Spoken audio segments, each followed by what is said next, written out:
Hi అండి. ఈరోజు ఆకులు చెప్పిన పాఠాలు చూద్దాం.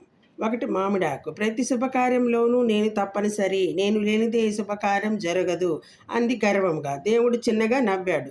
తలుపు గుమ్మానికి తలకిందులుగా వేలాడే శిక్ష విధించాడు. 2 కరివేపాకు. వంటలలో నేను లేనిదే రుచి లేదు అంది గర్వంగా. తినేటప్పుడు కరివేపాకును వేరి పారేసే ఆలోచనను మనిషికి కలిగించాడు. 3 అరటి ఆకు.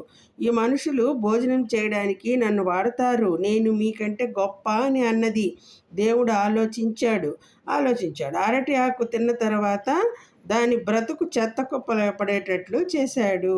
4 తమలపాకు. నేను శుభకార్యాలకే కాదు, నన్ను తాంబూలంగా వేసుకుంటే నోరు ఎర్రగా పండుతుంది, నాకు సాటి ఎవరూ లేరు అన్నది.